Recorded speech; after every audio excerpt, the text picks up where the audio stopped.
Hi, Natalia. Good afternoon. Hi, good afternoon. Nice to meet you.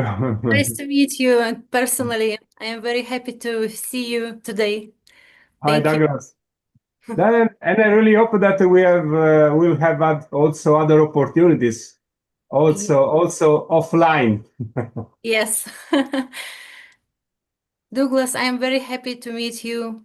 Yeah. Wonderful to be here. Wonderful. Yes, Hi, very Douglas. significant. Hello, hello. Good afternoon. Good afternoon. Hi, Lawrence. Hello, everybody. Hello. Hello. Hi. Hello, Lawrence. Welcome. Thank you. Nice to be with you all. Yeah, yeah. Nice to meet you. We're Nice gonna to meet rock you. today. We're gonna rock. Douglas coming, Douglas coming in hot. I love it. Oh yeah. Yes. Oh yeah. Oh. Waiting all my life for the moment, huh? Beautiful. I'm actually coming to you folks from the middle of the Gulf of, I think, Mexico, America. I'm not quite sure, but my internet should be good throughout. So I'm in here in Tampa Bay, so I'm on the Gulf itself, living by the Gulf. We're close. nice. Douglas, where are you in Tampa Bay area? Around St. Petersburg. I live near Sharon Joy. You know Sharon Joy. Yeah, of course. Yeah, beautiful. Yeah. Yeah, I live right by her. It's such a great town. I love St. Oh yeah, Pete. it is. Yes, it is. Yes, it is. And where is Natalia from? Um, Lawrence, good afternoon. I'm very happy to see you today. I'm from Moldova. I'm in Chisinau, in its capital, and Dear Excellent. I'm Carlos. very happy. It's very excited to meet you all. Thank you. Yes, you as well, Carlos. And I'm from Rome. I'm from Rome. Oh, Rome. Nice. Yeah. And hello, Carlos. It's been Hello, a long everybody. time. Hello, How Carlos. are you doing? good afternoon, Carlos. Excellent. Hello, Natalia. Good to see you. It has been a long Good to time. see you too. Thank you. Yeah. I met with Piero. We met much more recently because we were together Yeah. at the Bridges event in Swansea Yeah. in Wales just a few days ago. Oh my Yeah. God, Piero, your wall is so impressive. The wall behind you. I mean, I have books, but maybe you But beat me. we are I, trying to determine another brick in the wall. and so you are in. So you were. I think you were commenting where were you? I am in Madrid. Wow.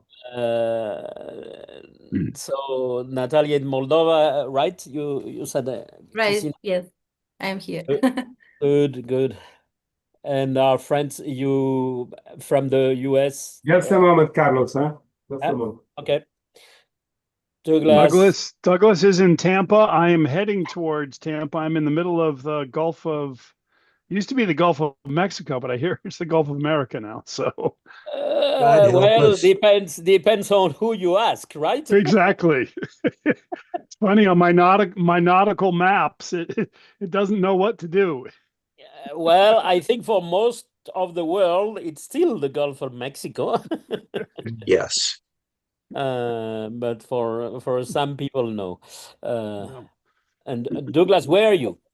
Sorry, I. I'm in the Tampa Bay area in Oh, Florida. okay, Oh, also Yeah. okay, good. wow. The backward state of Florida, the home of President Trump, of Rubio, of Bondi. God help us. I'm sure she will. Uh, But so it's not so outrageously early for you. It yeah, just it's 8 o'clock in the morning here. Oh my golly. Perfect. Absolutely perfect. Got my coffee here. I'm a happy boy. Yeah. Good. So I sent you, my. I'm sorry of the. I mean, because for this topic, which is, in my view, completely essential, we just have 50 minutes. But anyway, let's try to make the most out of it. I don't know. I mean, it's 201.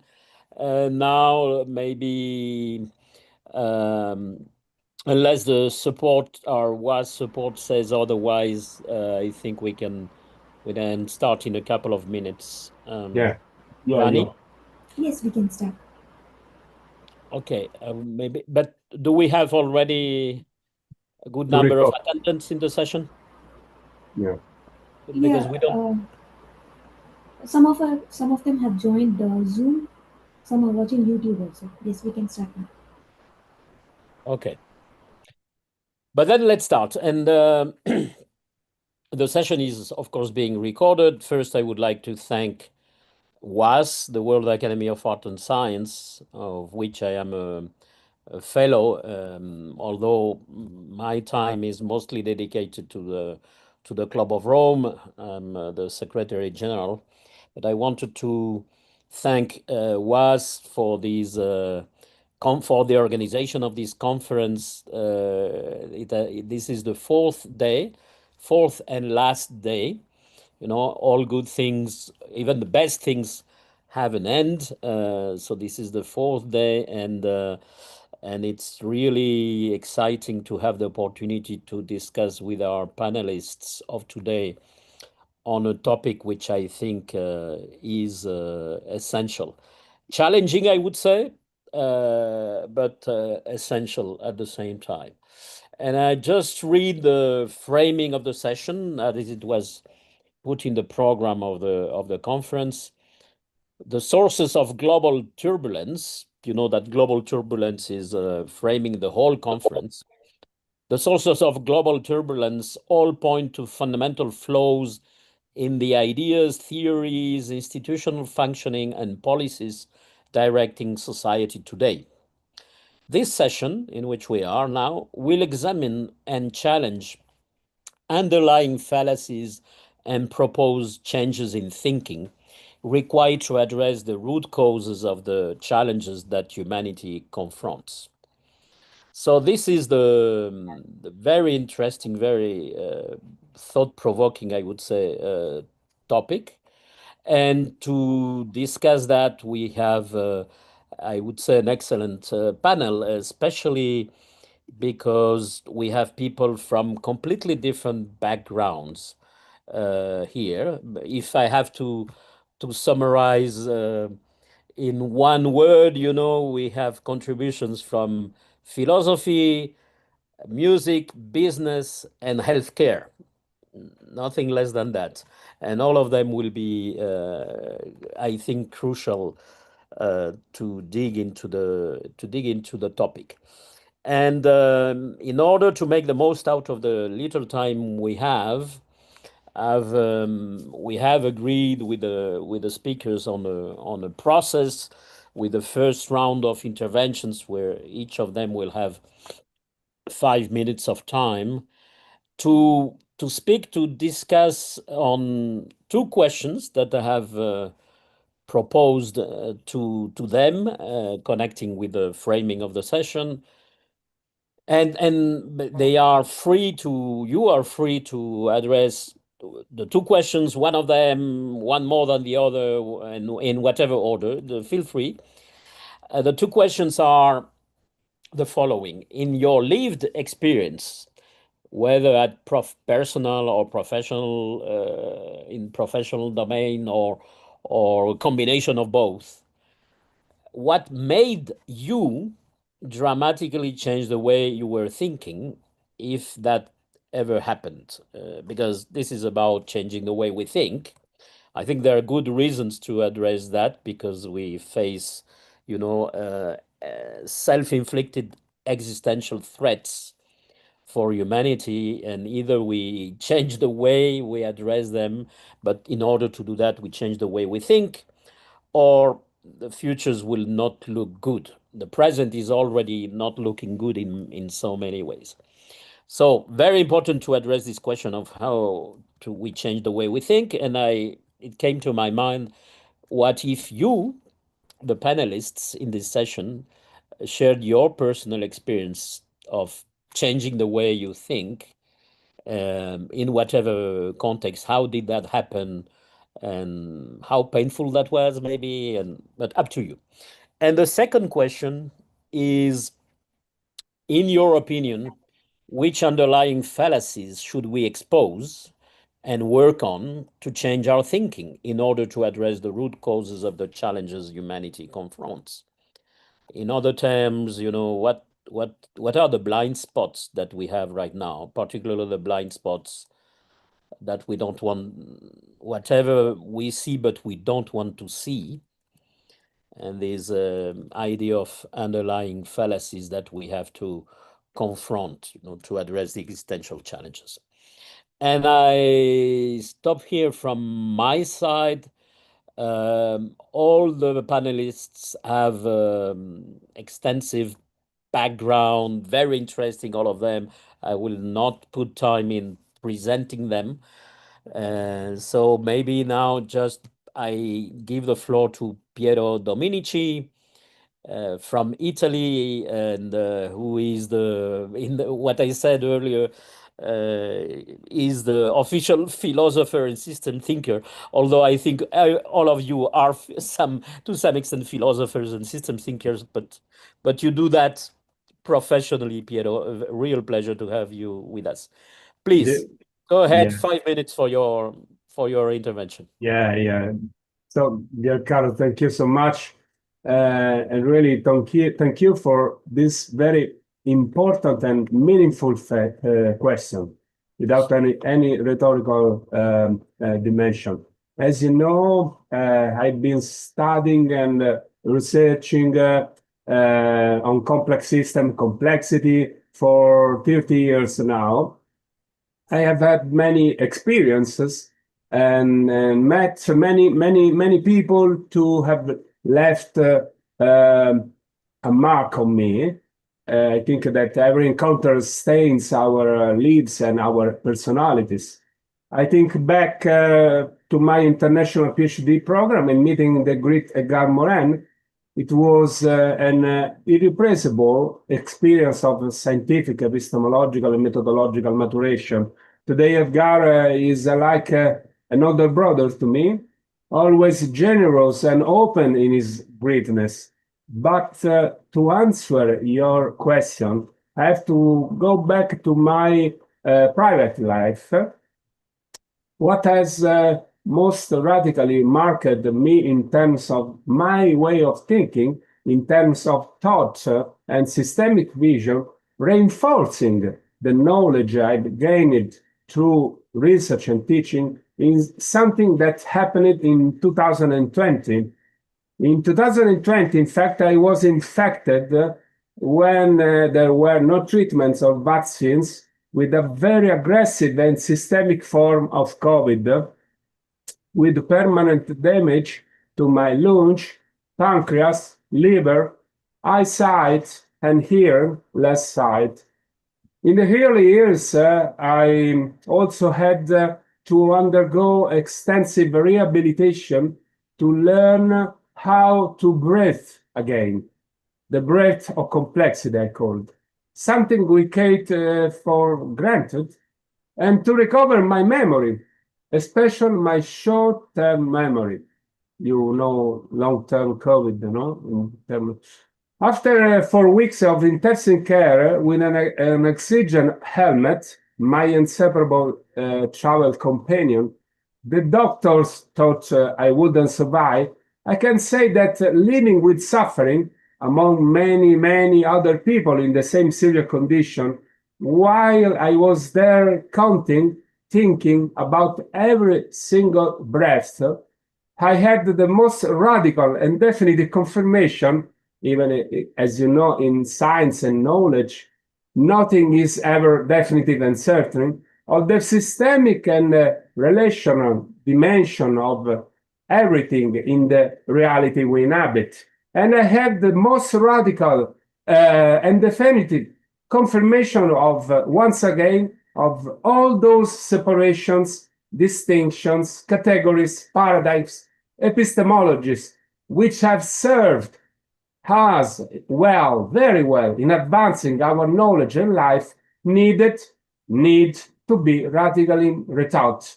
So we need to, going beyond what I've called false dichotomies, You can think, for example, nature versus culture, body versus mind. For example, you can think to the great Gregory Bateson. Mind versus environment, individual versus system, social actors versus society, and human being versus nature. Thank you.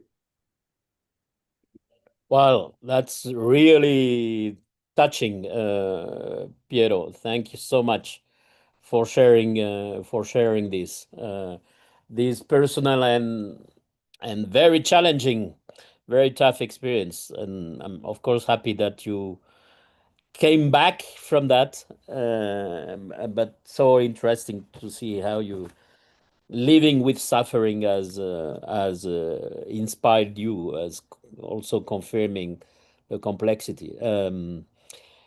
Now we have Natalia Roitsovskaya Tumaha, who is joining us from Moldova, and she's a musician, interpreter, composer, musicologist.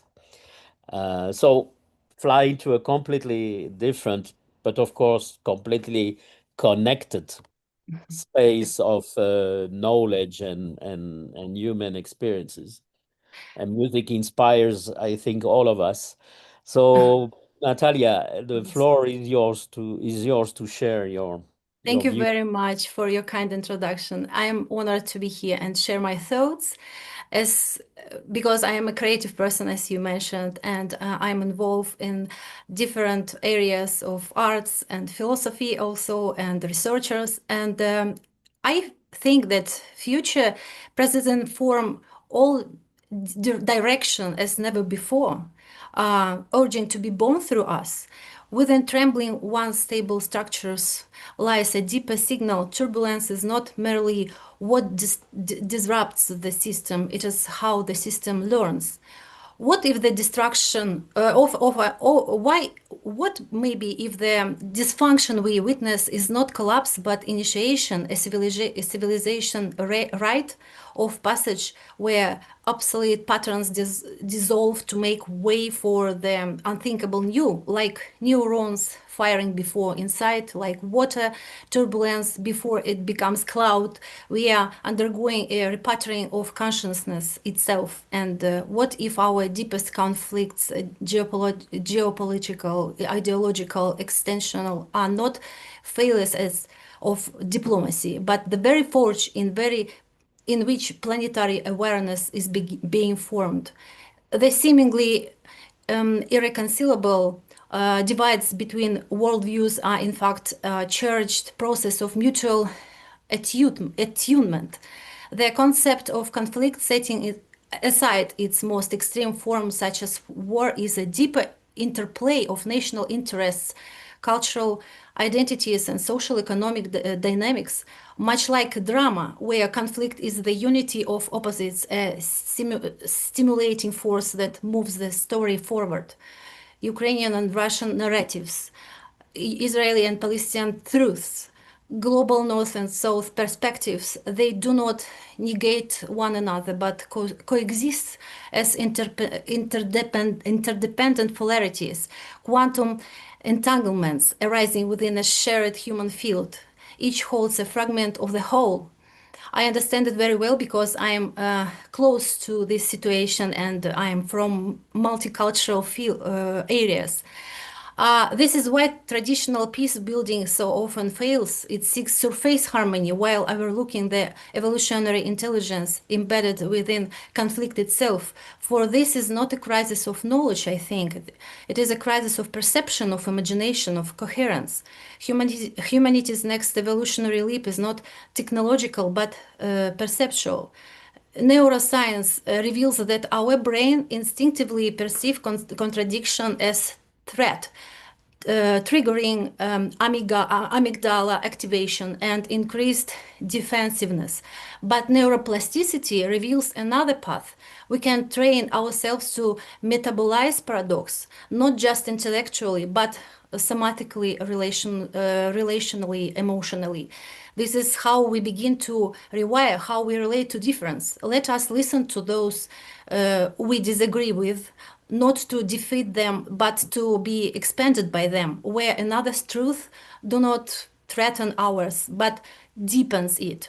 When opposite views, not in isolation but in community, are fully expressed without suppression or dominance, something extraordinary happens. A third perspective begins to emerge, fostering not reaction but transformation and leading to an upgraded capacity to hold grief, complexity, and regeneration in the same breath, like in the Listening from the Heart initiative, where biofeedback helps participants stay open-hearted amid historical wounds, which can be healed this way. Thus, the question is no longer what to fight over, but what to build together. This is what I call evolutionary literacy. That reshaped my thinking was realizing how a child's vision reveals the world's unity, a seamless flow of wonder, hope, and possibility. When it, even in difficult times, children hold an innate trust in life's creative power, reminding us that transformation begins not with fear or division, but with openness, imagination, and heartful connection. Their clarity teaches us that the future is not something distant to us, but a living presence to listen to and nurture today. The next renaissance will not be sparked by more data, but by deeper integration, a fusion of logic and intuition, science and art, AI and ancestral wisdom, and reimagined education must fuel this transformation, not as knowledge transfer, but as consciousness cultivation. To sum up, orchestrating turbulence requires that we learn to perceive the unseen, sense the emergent, and listen with ourselves and our soul fibers. To the future is not a timeline; it is a rising frequency. I can tell you as a composer. What appears as chaos is coherence at a higher octave, too complex for old instruments. Evolution surges, disorients, and then invites us to rise, to become more than before. So I ask you, what if this turbulence is not the end of something, but the beginning of everything? Thank you. Oh my God, Natalia, I love that. I thank you so much for this very rich intervention. It's so interesting because I said we have people from philosophy, music, business, and healthcare. And actually, our philosopher Piero started with a lived experience of a big health issue. Now you have done a very philosophical and deep exposition, with which I'm sure that Piero resonates a lot. I do, for sure, digging into complexity. So let's see how the thing goes. We will have, I think, more surprises from the other panelists. So I want to invite our friend Lawrence Ford, who comes from the business side, if we wish, but you will see, because he's the founder and CEO of an organization called Conscious Capital. So trying to bring together capital and consciousness, not a small order. But Lawrence, please, the floor is yours. Thank you, Carlos. I was born into asking for big challenges in this life. So yes, people, when they hear consciousness and capital, roll their eyes often. And I say, listen, if we feel like our species is not necessarily on the right trajectory, which I think most conscious humans would agree with these days, why not grab a hold of our two most powerful tools that we have, our consciousness, everything that we think of before we manifest into the world, and this very recent tool called capital that we've invented.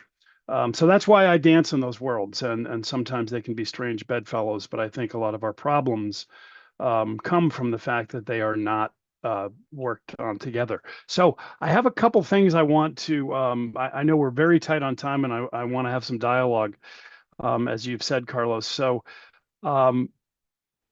I'm going to start a little bit different because I heard the tone of your questioning about make it personal.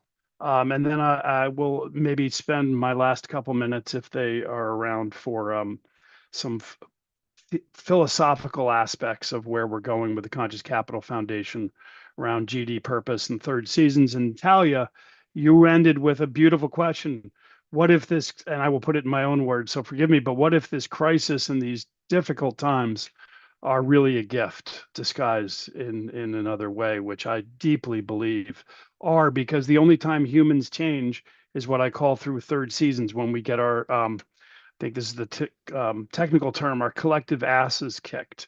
So we wake up off of our treadmill and question once again why we're here on this earth. I have a story to share personally. Carlos, to answer your question, in exploring human consciousness, there was a time where I left to the other side of the world to be initiated in the Tamang tradition of shamanic traditions. And during that time, silly me, I thought, you know, you was going to go over and learn a lot of things. And I really understood what initiation was all about. And it was about, you know, really being torn down from everything you thought you were, so you could become yourself again, which is deep in the tradition. There was sitting in front of a little diminutive shaman who I was sitting there with my 6'2" frame, trying to act natural, sitting up, sweating, and trying to hold my body. And in that part of the world, when the spirits come into the shamans, they take their time. It's not like a an hour therapy session when the bell starts. So it took quite a while for the shaman to get into his spirits. And then when he came in his language, slowly being translated to me, he started screaming at me. He said, "You're not in your power. How dare you? How dare you not be in your power? You're a true shaman. All shamans have shaman in their blood. You have not honored your heritage. Go home each day and honor your heritage and honor your bloodline." And screaming at me, this little small shaman seemed like he was 10 feet tall.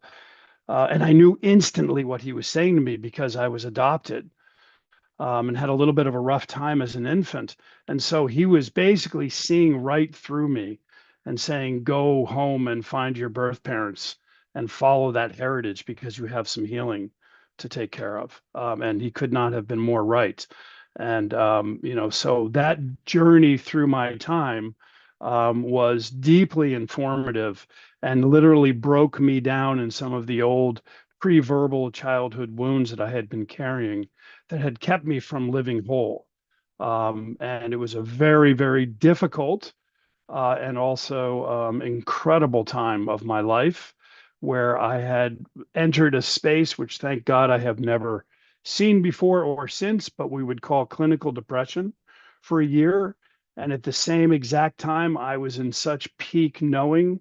I transcended time and saw, it sounds very hubris, but everything difficult to describe in our language, which, you know, of course, is the way of the way of enlightenment. When we transcend our small thoughts of what we think is, it can literally blow our little minds as to what really is. And so that was very informative.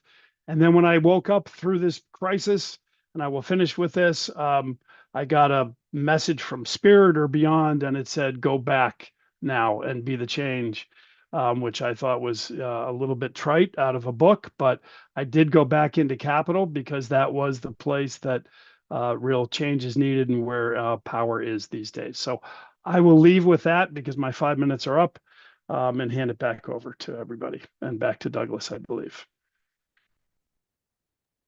So many thanks, Lawrence, because again, you are sharing something very deeply personal, and from what you said, with this duality of being very painful and at the same time liberating, is that torn down to become yourself again.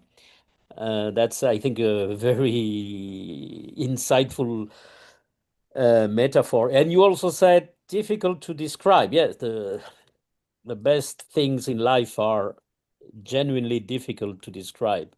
almost impossible to define. You know, I used to ask people, try to define love, and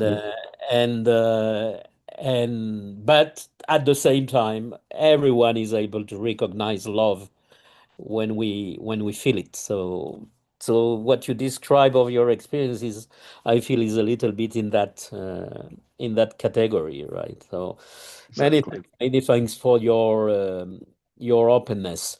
And now we have Douglas Bonner, who I said somebody from healthcare, is a clinical director at an organization called Center for Wellness.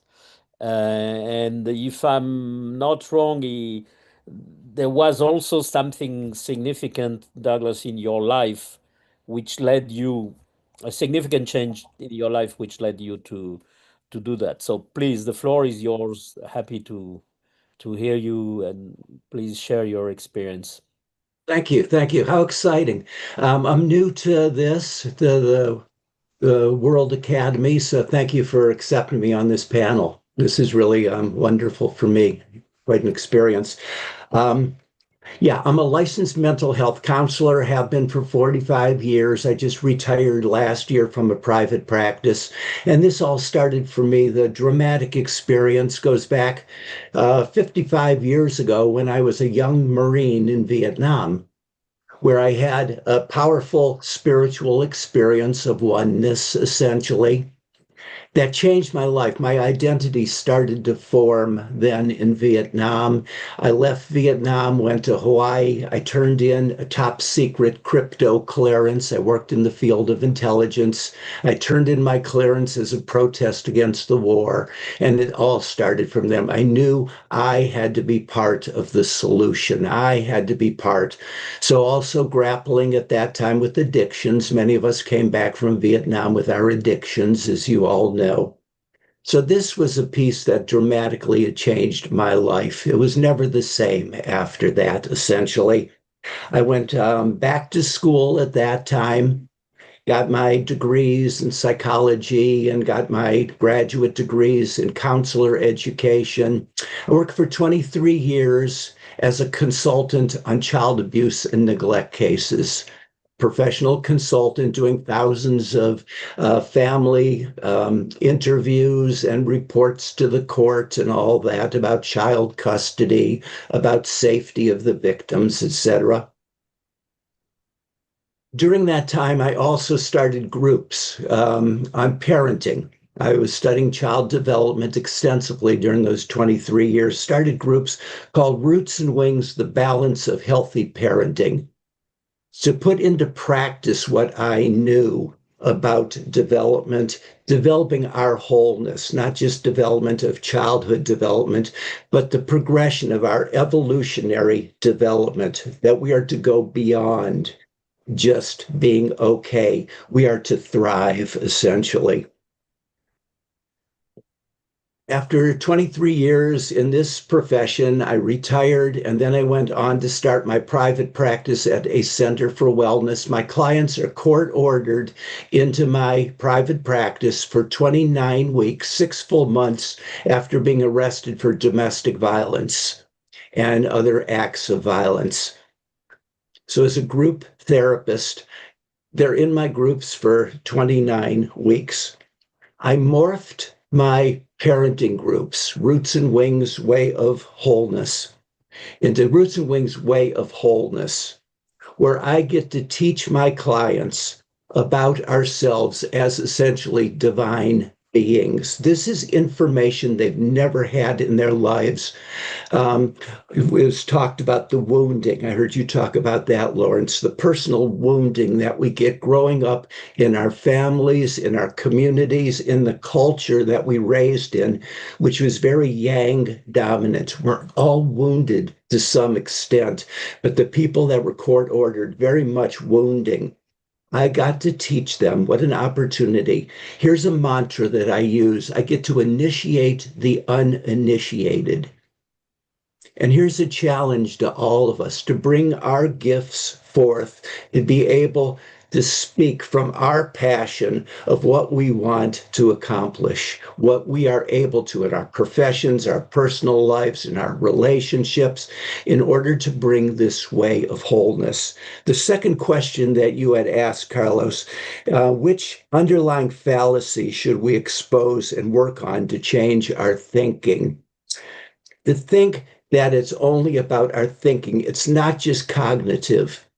It's not a cognitive thinking. We need to embody this. It's about our feeling, our experiences, as everybody is putting out, to go beyond just our cognitive.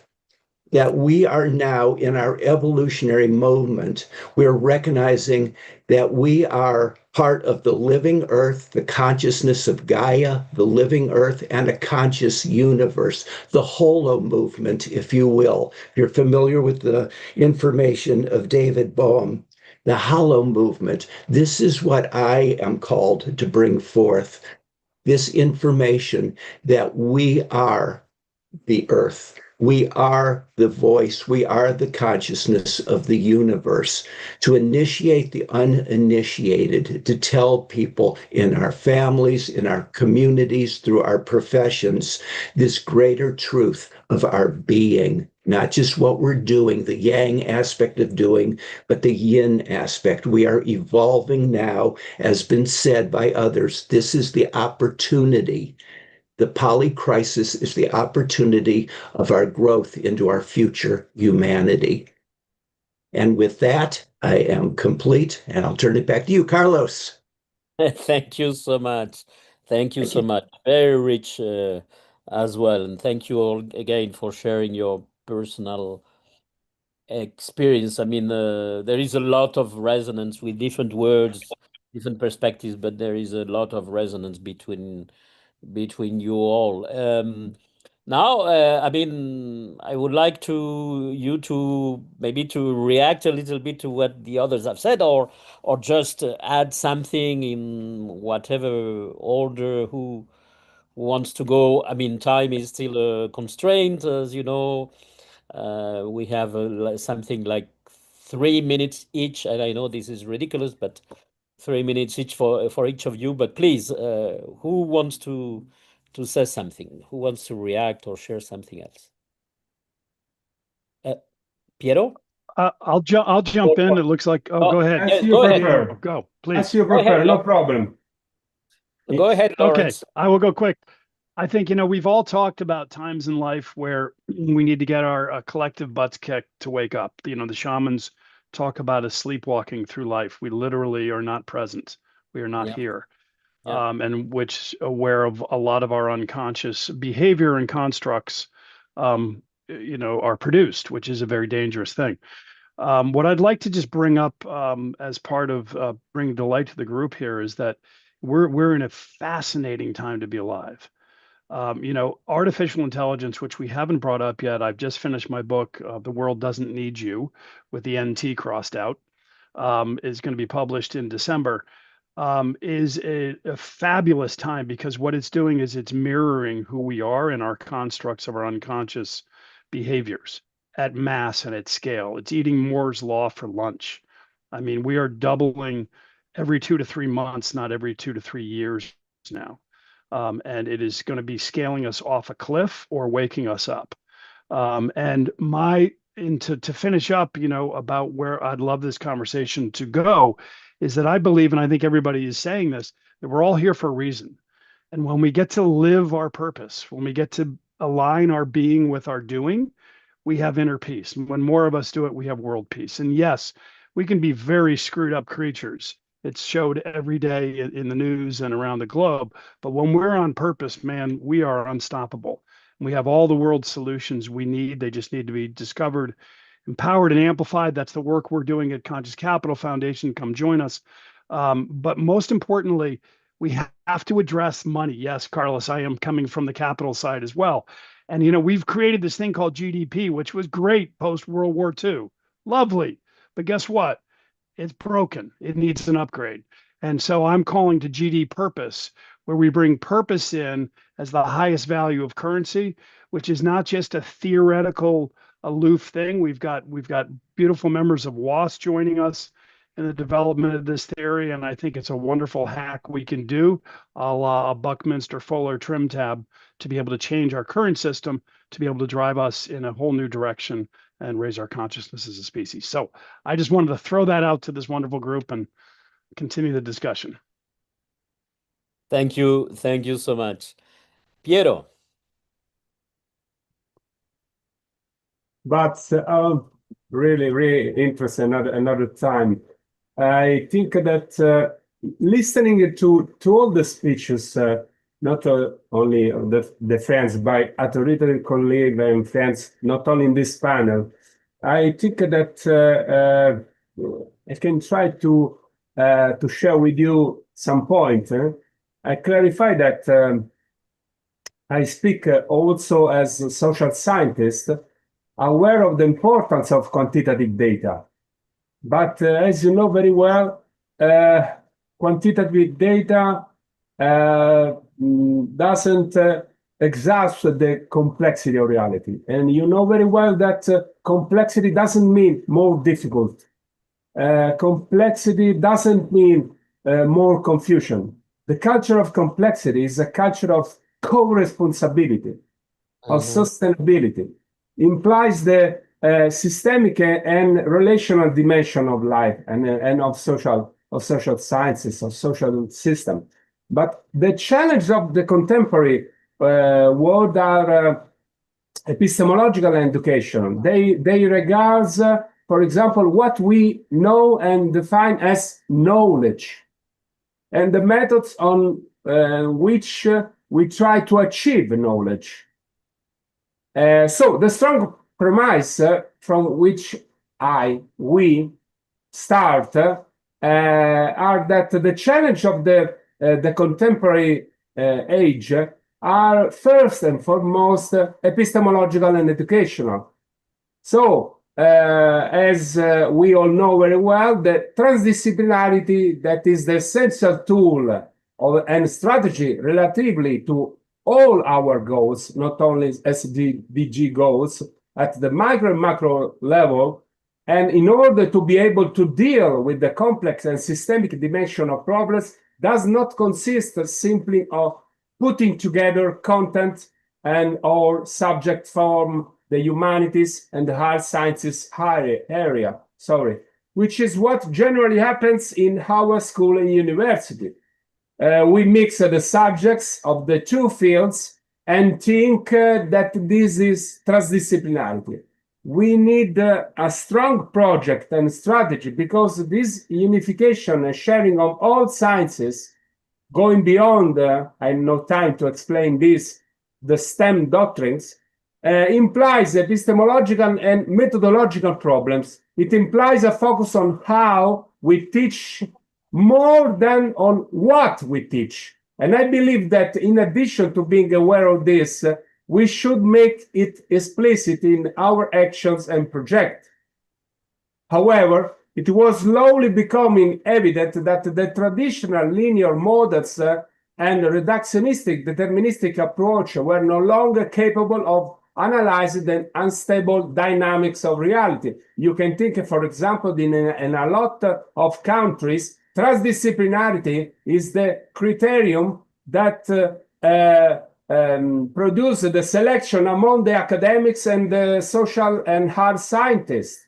At the level of public discourse, everyone support the idea of multi-transdisciplinary approach. But in reality, they are openly obstaculated. And I think that this is the challenge of this age.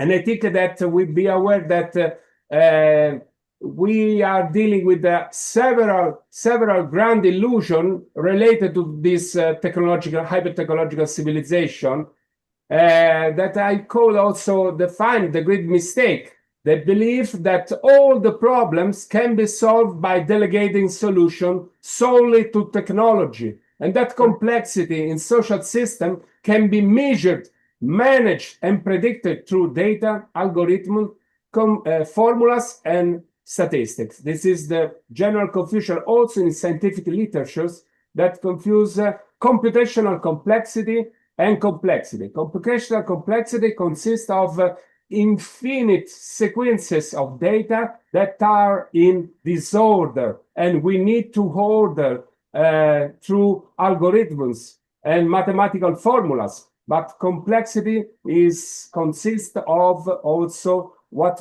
we call emergent properties, what is not observable, what is not observable at the start of this observation. So we need to go beyond false dichotomies, beyond logical separation, and try to construct a culture of complexity. And let me say, a culture of error that is very important. Error is at the base of scientific knowledge and of every kind of learning. Thanks, Thank you. Carlos. Thanks to. Thank you so much, Piero. You know, as somebody with a background in complexity theory, I loved in particular when you said the culture of complexity is co-responsibility. I love that. I mean, many thanks. Natalia, Douglas, who wants to Yes, I go have ahead, some Natalia? thoughts Yep. about this. Yes, I fully agree with Piero, because the education is the key for us, especially this interdisciplinary approach, because we involve it in our practices also. We add the creative aspect, because it is very fruitful for younger generations potential. We have this direction as socially engaged art, and works very well when we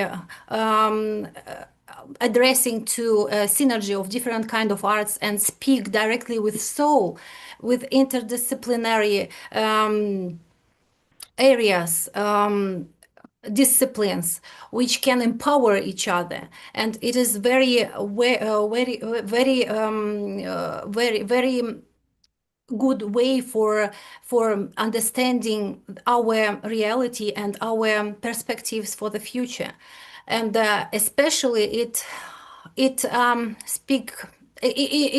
gives a younger generation the moral values again, because this is the basis foundation for us. And yes, our future is complexity, but I see the good prototypes of this new piece, and it is already here. And I know that emerging AI assistant reconciliation tools are beginning to show each other side how trauma shapes perception. Heart coherence techniques are increasingly explored in high-scale negotiations to support emotional regulation. Generative justice frameworks aim to replace punishment with collective meaning-making. These are not fantasies; they are a sign of new kind of peace, and one that doesn't eliminate difference but expands the cognitive and emotional capacity to contain it. And personally, and in all our aspects of our life. And yes, I am an optimist, and I see the perspective for us. Thank you. Thank you so much. Thank you so much, Natalia. Douglas. Oh, I'm surrounded by such brilliance. This is great. Me too. We are going from a culture of complexity into a culture of interbeing. This was said during one of the past panels, the culture of interbeing, where we begin to understand our interconnectedness, forming the islands of coherence. I'm sure you're all familiar now, the islands of coherence. And this is what we are in right now, an island of coherence. I was so excited, Natalia, when you were presenting earlier, that you were talking about the evolutionary intelligence, quantum entanglements, neuroplasticity. These are some of the words that we use in the progressive healthcare field, that we're looking now into this. We are using skills, and this is an important part, the skill building. This is not, again, just about intellect. This is heart-related stuff. Finding the skills like mindfulness practice, contemplation, emotional self-regulation. And I use this extensively in my practice, of course, working with the offenders that are sent into my practice so they could really embody this. The three parts I mentioned earlier.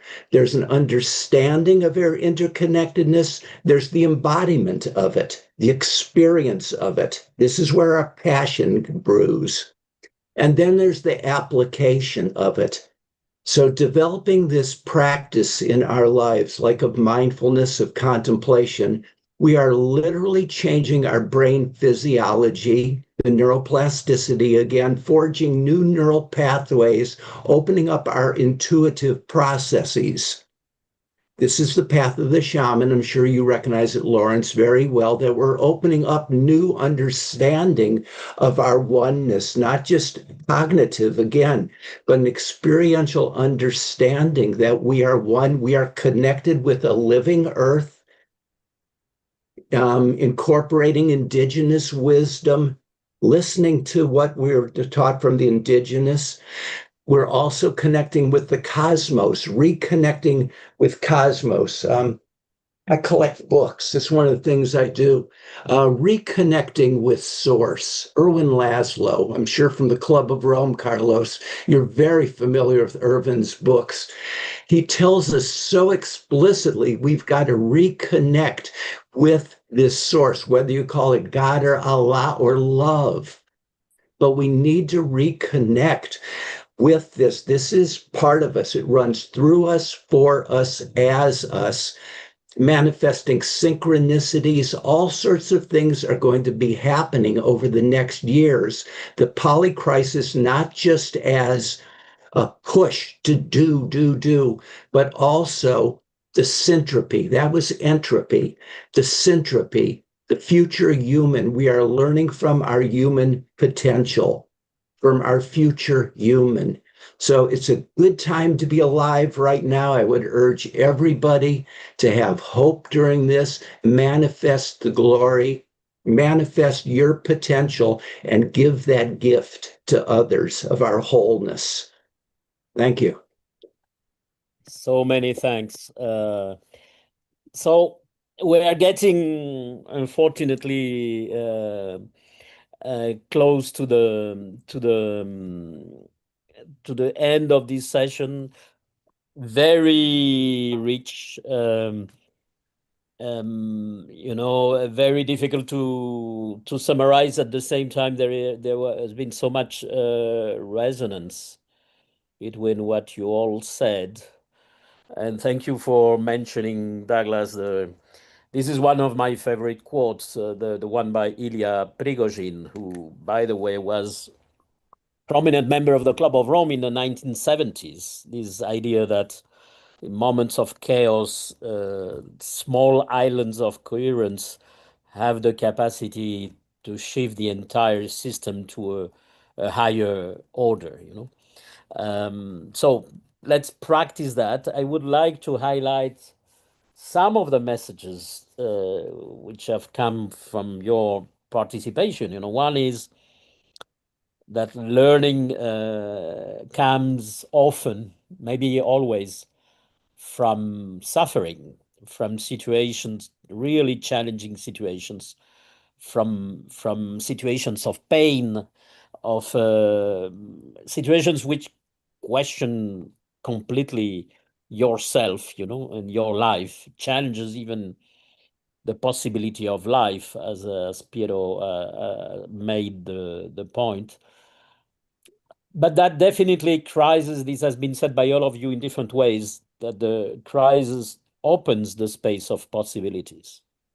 This is actually when we are in the middle of the crisis of the big one, that we can reconsider, that we can change the way we think, that we can learn in the sense of changing. By the way, talking about quotes, our friend Nora Bateson says, against the idea that changing the way we think is not very practical. she said in a meeting a few years ago, well, this is the most practical thing that you can do, changing the way we think. And this can only come, it seems, out of crisis, out of deep crisis. I would add, and this is, you have mentioned also that this is in our common heritage since the beginning of times from many originary cultures. We have known that since the beginning of times, but also interestingly, modern science rediscovering all this. By the way, you mentioned David Bohm, Douglas. One of our colleagues in the Club of Rome, Jude Curivan, is working on the Yeah. unity perspective. So we Yes. will don't know exactly when, but in the coming weeks, months, we will publish. We will make a publication on exactly on that. Because this is so interesting. I just want to bring another quote that I love from the poet Hölderlin, who said, "But where the danger is, also grows the saving power." Again, the same message that this is by facing our challenges and our shadowlands, that Naomi Klein would call that way, our shadowlands, that we have an opportunity to learn. And then what I'm increasingly finding out in different contexts, in different conversations with different audiences, the point is not only facing realities, unveiling our blind spots. For instance, the blind spot that this is beyond the cognitive. It implies all threads of knowledge, but in particular, it implies recognizing not only that the epistemology of classical mechanics to say something is limited, but also that it's more than our rational consciousness. It has to embody, all our capacities and all our body. And in particular, it has to involve our emotions and which emotions are dominating us at some moment, when facing challenges, we see a lot, what we see around is a lot driven by anxiety and fear, and not even panic, and closing ourselves, closing our borders, the borders of our countries, bombing the neighbor, and dehumanizing other beings, other human beings, but also neglecting the life which is in non-human beings, destroying all that because we are driven by fear. But we also know since the origins of time, and in particular in the Western tradition, we know from Greek tragedies that whenever you receive a prophecy, warning about something bad that will happen in the future, if you react driven by fear to that, what you do is actually to accelerate the conditions for that prophecy to become true. So Greek tragedy is full of these self-fulfilling prophecies.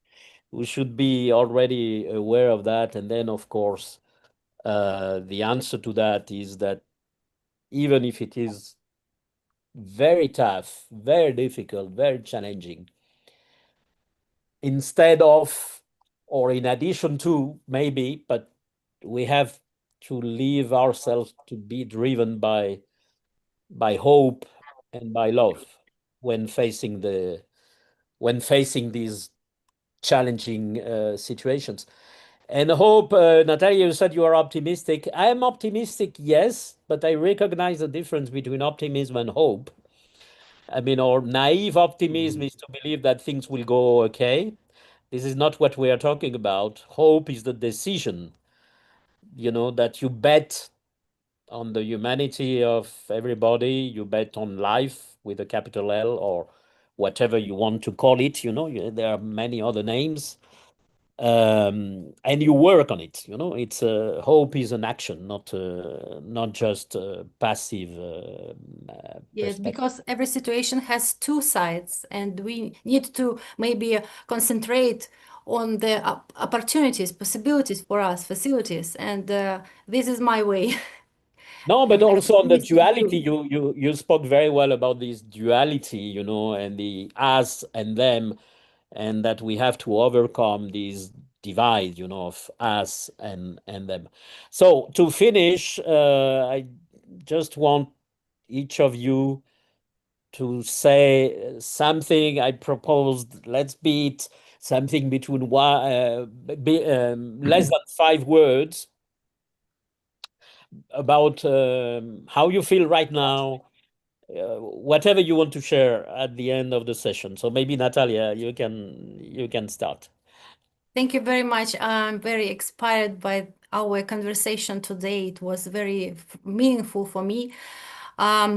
It was very great time when I heard about your distinguished experience and very useful some ideas for my also my activities. And I would like to be in interconnection with dear World Academy of Art and Science, and this is the most important, significant place where when we can exchange and make some changes, good changes for the future. And today, I think that we need to concentrate uh, on interconnection, of course, and on creativity and only positive vibrations, because everything in our life, in our world, is vibration, and we have the same laws in our universe. It can be a person in every side of our life. And we can understand very deeply each other, and we need to found this unique language of emergence with which you can understand each other better and go I'm forward. sorry to interrupt. We have Thank you only very 2 minutes much. for the next session, Mr. Yes, thank you. So that was many more than 5 words. So please, Lawrence, Piero, Give Douglas. 5 words. 5 words, quoting Rumi, the wound is the space where the light enters.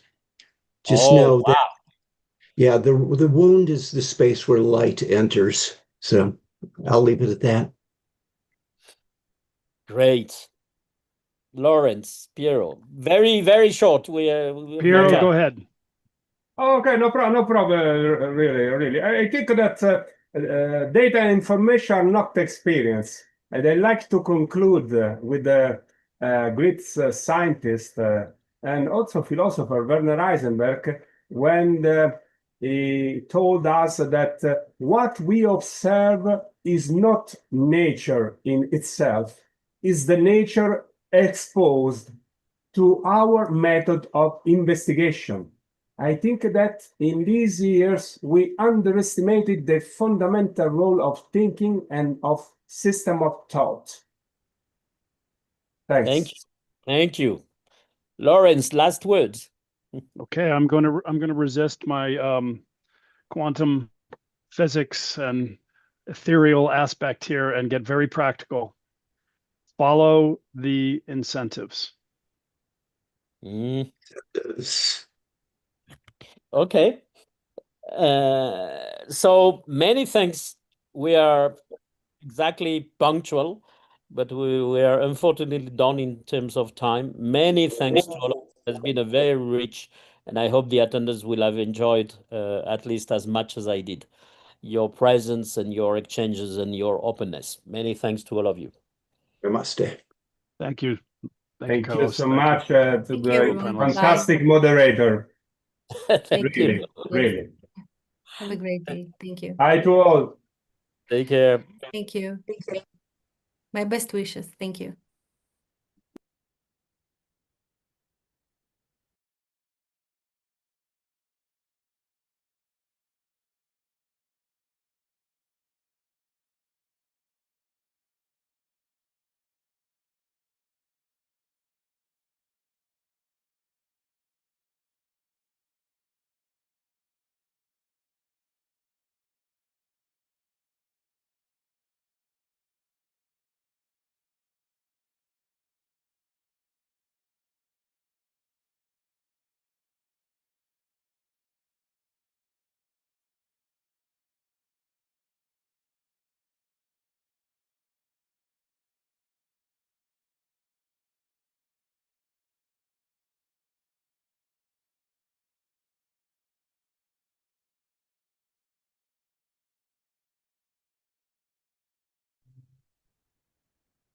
Well, welcome everybody to session 16B of the World Academy of Arts and Sciences online assembly.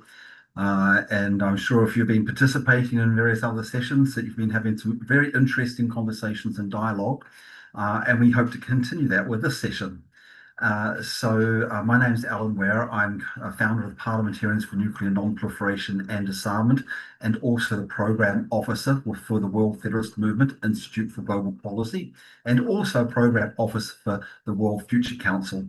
And all three organisations will be very active in the topic of this panel today, which is from competitive nationalism to global common security. We have some wonderful speakers here to introduce the topic and then have some discussion in the 50 minutes that we've got. Just a little overview of the topic first, and then I'll introduce the speakers. So the idea, moving from competitive nationalism to global common security, is an idea that's wedded in the UN Charter, which was established with the principal objective to save succeeding generations from the scourge of war, but to do that with a very practical approach to international relations, and in particular the resolution of international conflicts through conflict resolution mechanisms, through the role of law, and through emphasizing the importance of diplomacy, mediation, negotiation, arbitration. So these are the approaches and tools of common security. And we have them already in existence, but they're not sufficiently used. So part of the discussion today is how can we elevate these? How can we ensure that countries turn more to the common security mechanism to resolve conflicts peacefully, rather than competitive nationalism and military security, which so often leads towards armed conflict and catastrophe. So that's enough of the introduction from me, and I'll just check that we have our speakers here. So the speakers we have today is David Schweitzer, who's Vice President of the Swiss Forum for International Affairs and the former Chef de Cabinet of the Director General of the United Nations Office in Geneva. We also have Donato Niga Pasigli, who's Vice President of the World Academy of Arts and Sciences, Vice President for Social Sciences and Humanities, and also the World Academy of Arts and Sciences representative to the UN in Geneva. We also have Rebecca Shute, who's co-chair of the Impact Coalition on Strengthening International Judicial Institutions. And we have Bertil de Forest, who's policy researcher and analyst for the World Future Council. And we're thankful to also have the services of Arthur de Forest, who's the Disarmament and Conflict Prevention Consultant for the Interparliamentary Union, and Arthur will be serving as a rapporteur. So that's a bit of the introduction. So for the opening rounds, if the speakers can keep to around about 7 minutes, 8 minutes max if you need to, in order to explore, what are some of the approaches and what are the common security, how that can replace competitive military security, what are the initiatives that are taking this forward, what's the possibilities, are they effective, the possibilities of success. These are some of the issues to explore in your opening presentation of around about 7 minutes. So I'll turn first to David. David, the floor is yours. Thank you, Alan. Good to see you. Good to see everybody. And pleasure to be in this very important panel, because it's something that I've been thinking about and I've spoken often. Let me start with an anecdote. Back when I was serving in New York in the early 2000s, a small delegation of political leaders just before their election was meeting in a foundation and strongly arguing in favor of more military support for their party, their country. And during the Q&A, I said, could you please elaborate what elements go into national security in your view? I had to ask the question 3 times and then to explain what I was asking, because they didn't get the joke. It was no joke. And the whole point and the problem is that this is humankind's knee-jerk reaction, that the way you look at national security is in military terms.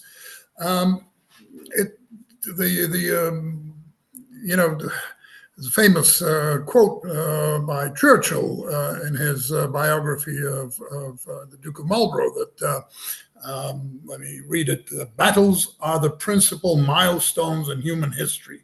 So it was then, so it is now. But why is that? It is because that is our instinct.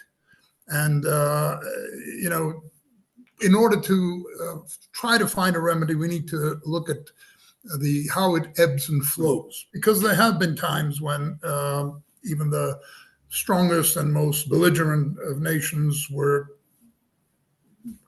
looking at diplomacy, looking at cooperation, looking at the multilateral approach. But when we look at this, these basically, let me say, positive moments, we still see that it was based on the national interest as perceived by those countries, where we're talking about cooperation during World War II, you know, détente, if you will, whatever. It is that nations consider that it is in their interest to go down that way, that road, instead of picking up, used to be sticks and stones, now it's missiles, bombs, and drones, and increasingly.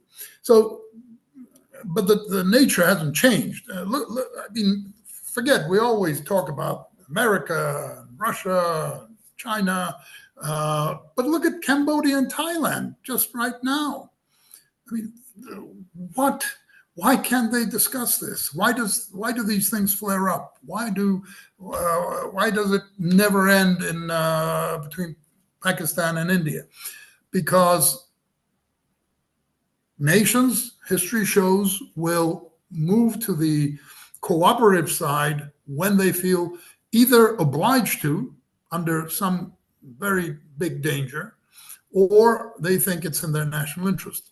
Now, the problem is for us is that this grave danger, we can no longer afford, we as humanity can no longer afford to go down that road of brinkmanship and use this lever to engage ourselves in a more cooperative approach. So essentially, we are like alcoholics or you know, substance abusers. There's no real ability to wean us off of this by sweet talking. It is a disease, and it is part of human DNA. However, it does not follow from what I'm saying that we have to lay down our arms and not do anything.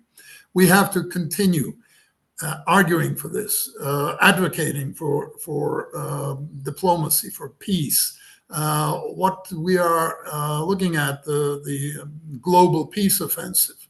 What does that mean? That means that we need to basically hold hands and speak, if not with one voice, but into the same direction. That way, which is, as I said, I believe it's in our DNA of humankind, that is not the only way to go. And we have to use the good examples and the interesting directions that could play to the national interest. We have to demonstrate that the national interest can be achieved by other means.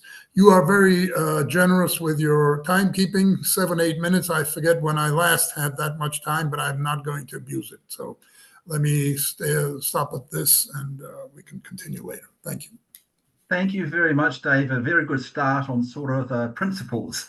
And hopefully as we move along, we'll also build on those and also come out with some more of the concrete examples that you alluded to in your comments, because there are many examples of this working.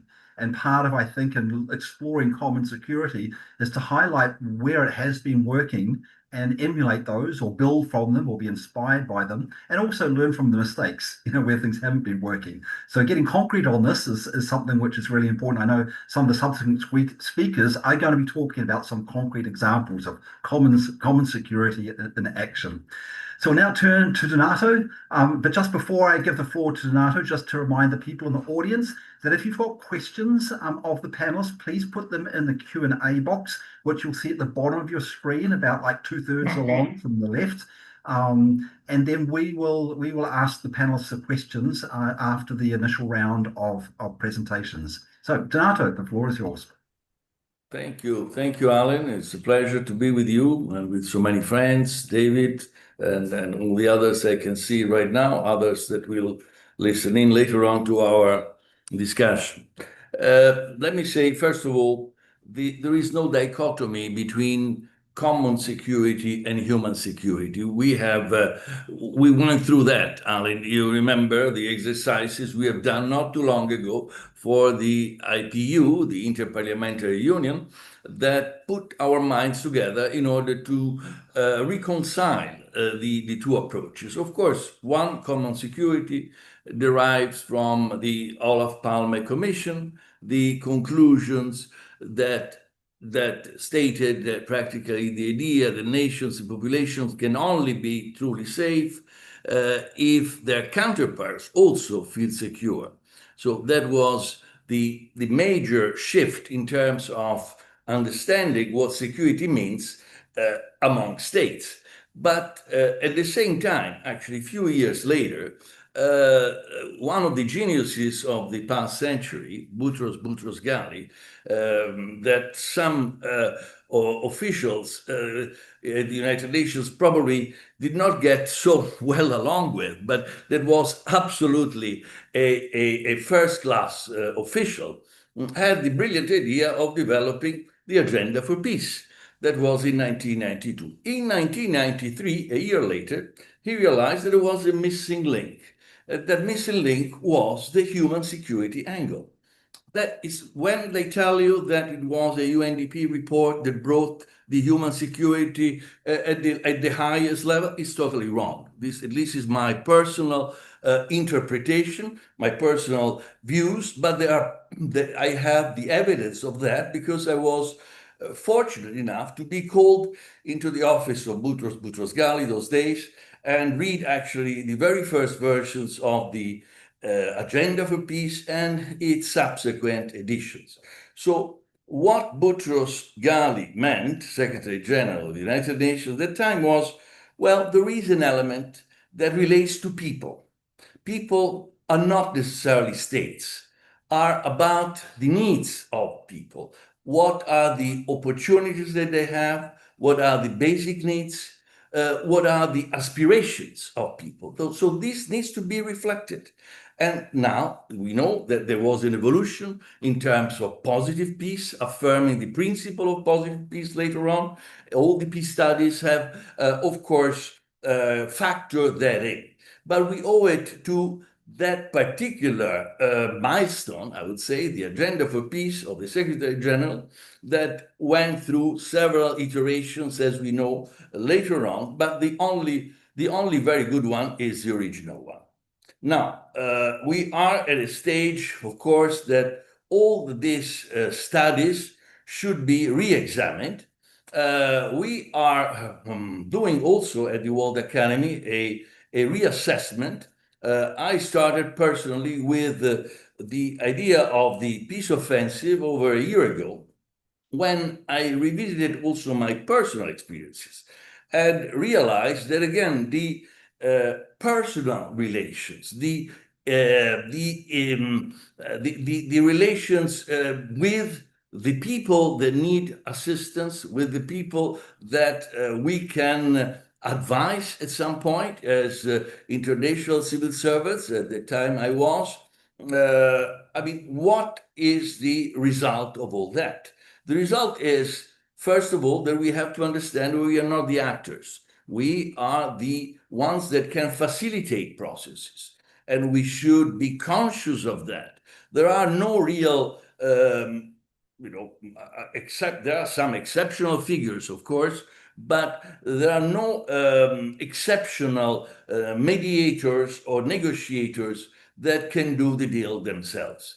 It's about people, it's about relations, it's about human relations. So the whole, let's say, re-examination of my personal experiences through development, through peacekeeping, through policies, you know, and the whole issues that I've been dealing with in so many years at the United Nations and beyond, I realized that we need to really look into the potential of helping, facilitating dialogue, also at the micro level.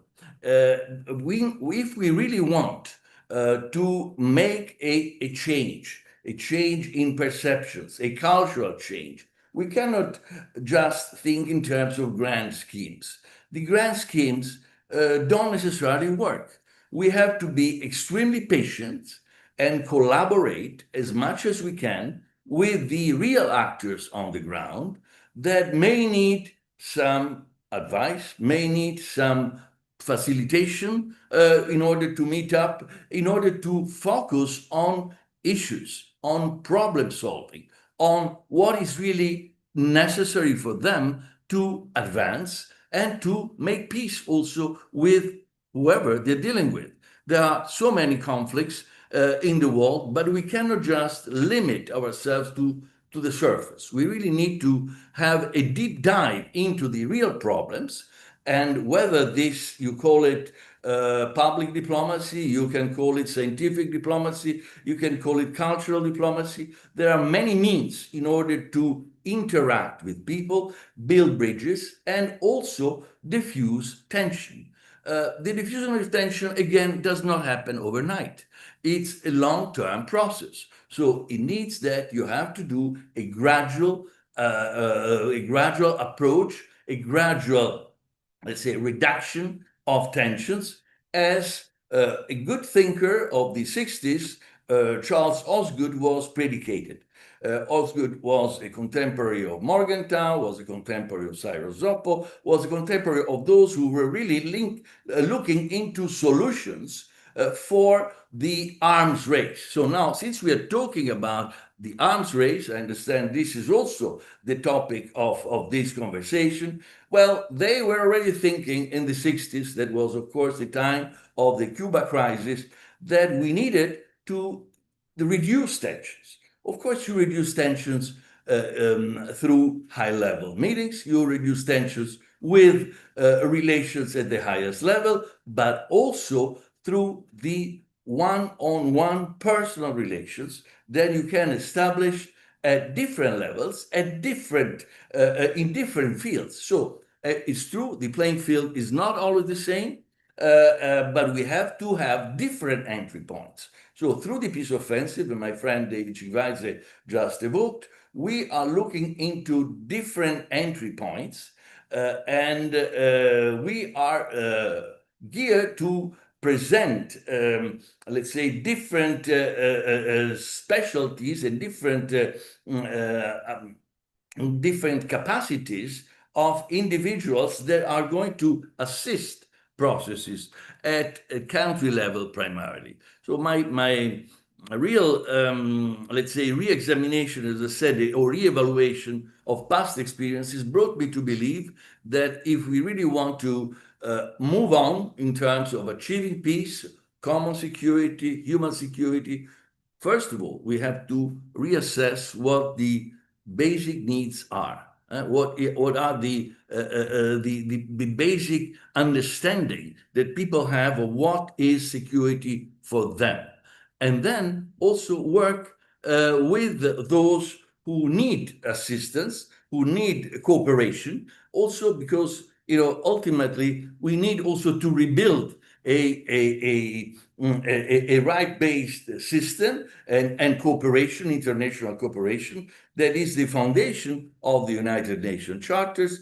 that is the foundation of whatever we have sensically created in the Second World War aftermath. That is really a system not just of balances, check and balances, a system of mutual cooperation. So if we want to really reconsider the way we can go in terms of building peace, we have to play really with those who offer those opportunities, study those services that are really needed. That can be, as I said, facilitation in some cases, scientific advice, cultural advice, support at different levels. This is where we have to start from. And in that sense, we are building a coalition in over a year, probably now, but we have now so many organizations that have signed up to the resolution of conflicts and human security, human security very much in the human rights, environmental protection, sustainable development goals, and that they intersect. They're very interconnected. So we're going to move on now. I think Rebecca, our next speaker, is going to talk a little bit about the judicial institutions. And we've just been watching yesterday an incredible decision from the International Court of Justice, which had elements of both human security and common security very much, on the obligations of states with regards to climate change. The court coming down with, a duty on states to have to cooperate to resolve this, which is a common obligation. There are probably other things that Rebecca has got to talk about as well. So Rebecca, the floor is yours, and thank you very much for joining us. Thank you so much, Alan, and thank you to the World Academy of Arts and Sciences and to the distinguished panelists. It's an honor to be in your company. And yes, I am going to use at least my initial intervention to try to respond to some very late-breaking news that I think recognizes the pivotal moment that we're at, a moment that is marked by cascading crises that know no borders. From the intensifying climate impacts to pandemic shocks, economic inequality, and the spread of authoritarianism, I think we must recognize today that the world faces profound risks that no single nation can solve alone. And so while for decades, the international system has been shaped by a logic of competitive nationalism, a system in which states seek to maximize their relative gains, defend their sovereignty jealously, and measure success by advantage over others, this is a worldview that's embedded in our security doctrines, foreign policies, and even much of our academic literature, but it is faltering. This framework is proving inadequate and actually dangerously so in the face of challenges that are transnational by nature. And these are not threats that respect borders and can be mitigated through zero-sum competition. So what we need, and what must be theorized, institutionalized, and practiced, is a shift to global common security. And so yesterday, this vision gained a very powerful legal affirmation. The International Court of Justice's advisory opinion offers a landmark legal and moral framework to support the shift.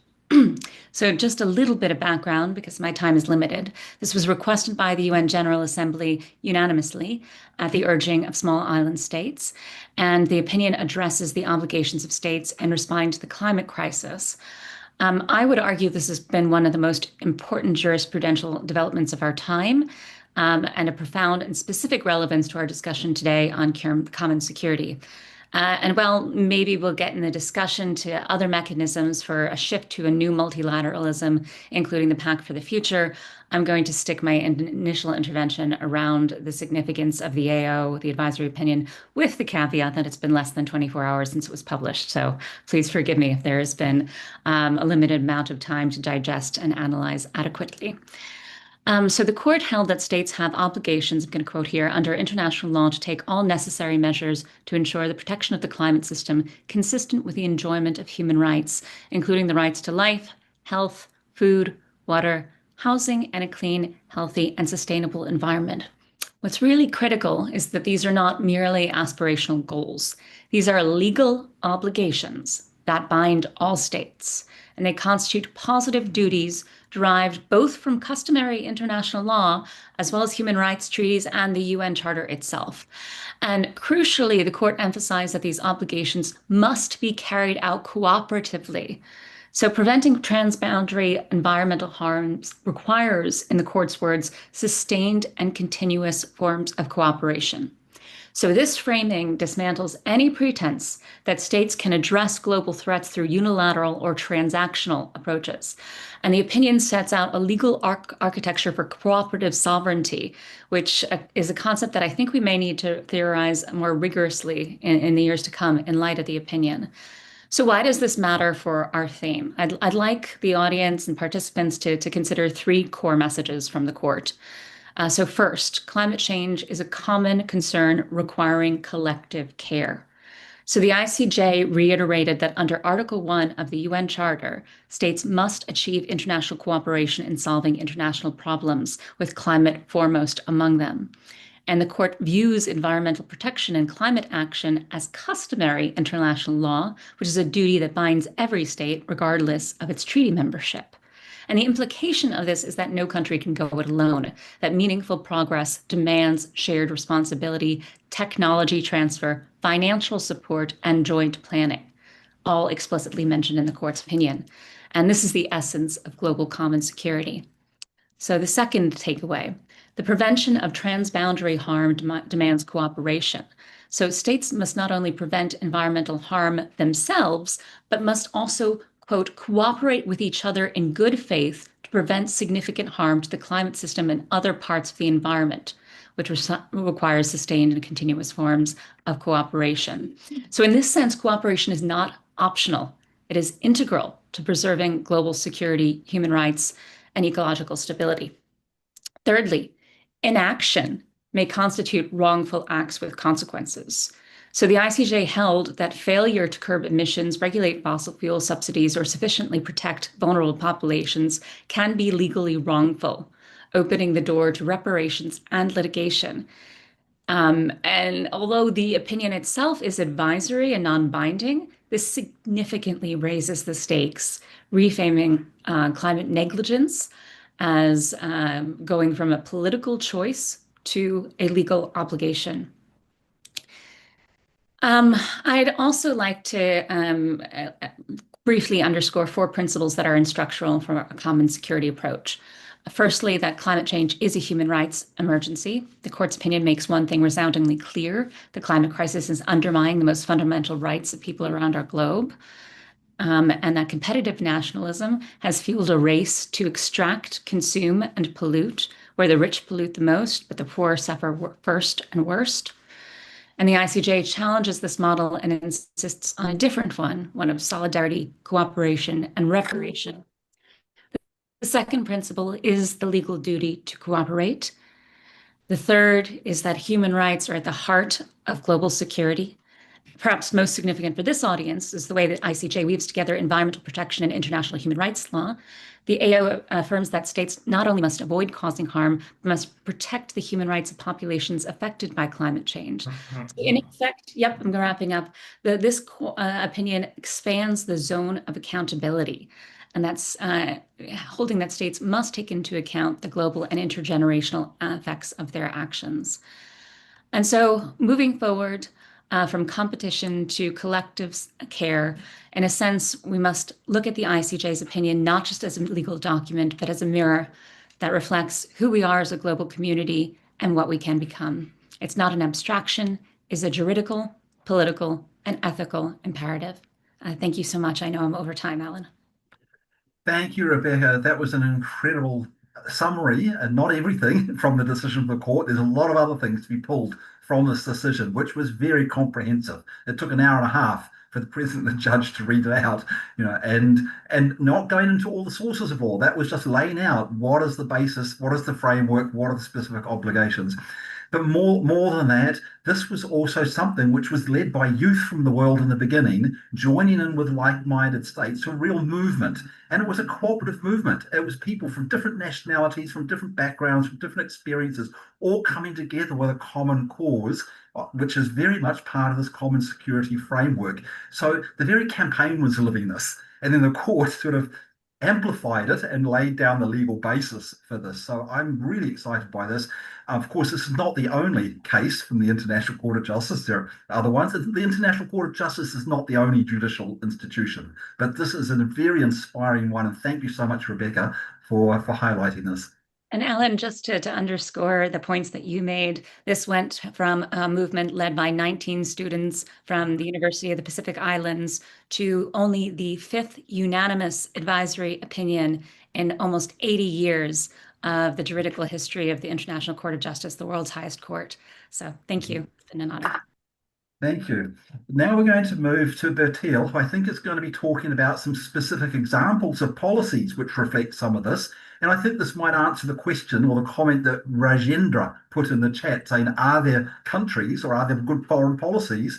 And the World Future Council actually looks for those, asks researchers, asks for people to nominate them for a policy award, which Bertil is going to talk about. And I think you're going to get examples of a couple of the winners of that reflect common security policy framework. So Bertil, the floor is yours. No, that's right, Ellen, and thank you so much. And thank you to the other panelists as well for your thoughtful reflections and contributions. I'm just quickly going to share my screen with you so you can follow along with a little presentation. Can you all see my screen now? Yes, we can see, but you want to start the slide from the beginning. That's it. Perfect. Yeah, great. So I just thought of briefly introducing the organization first. So the World Future Council, based in Hamburg, is composed of 50 outstanding global change makers from civil society, science, politics, and business, all dedicated to safeguarding the rights of future generations. And since 2007, we've been working on identifying top future just policies and to advance their implementation and dissemination. One of our key programs is the World Future Policy Award, which highlights inspiring, innovative, and effective laws and policies rather than actual individuals. And each year, the award focuses on a topic where urgent progress is the most needed. In 2024, in partnership with the Basel Peace Office, the Geneva Center for Security Policy, and the Inter-Parliamentary Union, our 13th award cycle was dedicated to peace and future generations. And I had the pleasure of actually being part of the research team. And from our 47 nominations across 29 countries, we identified many outstanding examples of how peace and security can be strengthened through nonviolent conflict resolution and peace building using effective diplomacy, inclusive mediation, and locally rooted solutions. So among all these policies are very powerful real-world examples of how common security principles can be translated into effective governance and practices. And I'll be quick, but I would like to highlight 3 of our finalist policies that really exemplify how governments and communities around our world are really strengthening peace and security and preventing or reversing arms races through commitment, courage, and collaboration. I want to start with the Bougainville peace process. Some of you might know it. It's a very powerful example of regional cooperation and trust-led peace building supported by the New Zealand-led Pacific Partnership for Peace, which offers a uniquely successful model of common security through cooperation, culturally based conflict resolution, and trust. And in the face of a devastating civil war in which 10% of Bougainville population was lost, and no end was actually in sight, New Zealand initiated a new approach in 1997, leading to a successful peace process. It facilitated a light intervention model that prioritized cultural sensitivity, inclusivity, and local ownership of a peace process. And this began with what they call the Birmingham Talks, hosted by New Zealand, which brought together formerly opposing sides. The resulting agreement was supported by a truce monitoring group led by New Zealand again, which also included personnel from Fiji and Vanuatu with Australian logistical support. This is again a true example of regional cooperation and common security.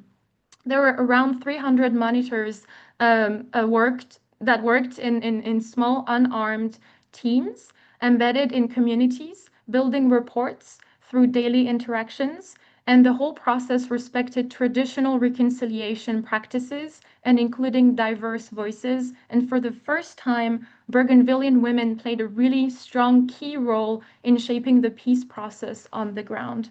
So that was one example.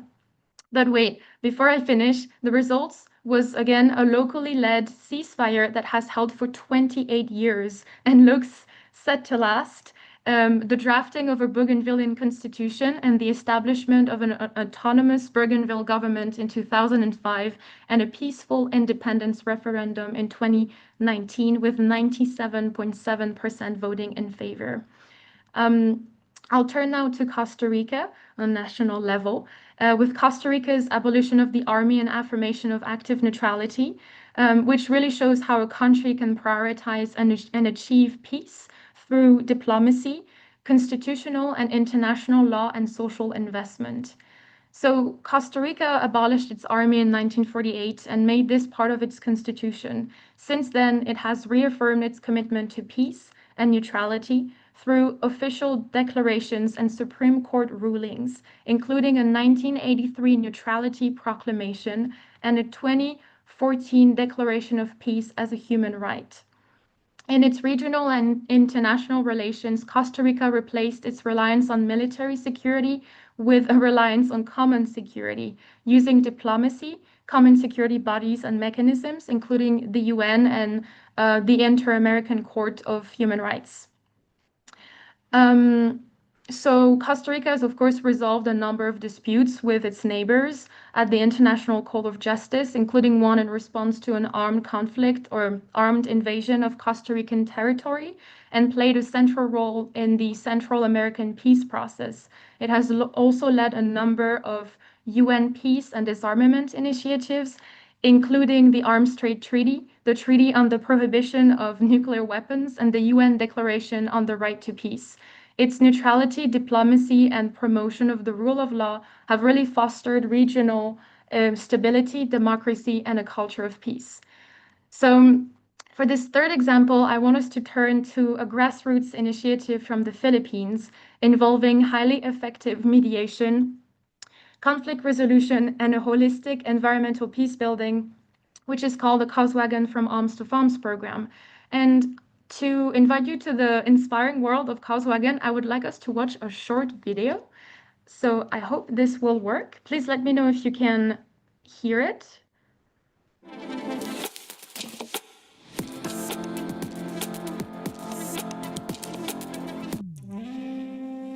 We use food as a tool for peace. It became the Arms to Farms program. Kauswagan, Philippines, once scarred by violence, insecurity, and distrust, caught in the crossfire of long-standing conflict between the Moro Islamic Liberation Front and local government forces. By 2010, poverty and hunger gripped 80% of the population. A bold new approach was needed. In response, Mayor Rommel Anado launched From Arms to Farms, a program rooted in peace-building and sustainable development. It gave over 5,000 former combatants a fresh start, turning fighters into farmers. Along the way, we figure out that addressing poverty and hunger will lead to sustainable peace and order. Or the real peace is when people is working from the heart. Training in organic farming, financial literacy, and conflict resolution tackled the root causes of poverty and division. Community dialogues brought together Christian and Muslim residents, fostering collaboration and trust. The results are remarkable. Since 2012, Kauswagan has reported no armed conflict-related crimes. Over 6,000 hectares of land now provide food security and economic stability. All 13 of Kauswagan's villages have become 100% organic. Under Mayor Anado's leadership, Kauswagan's poverty rate has dropped from 80% to just over 9%, earning recognition as the most innovative, efficient, and sustainable city in the Philippines.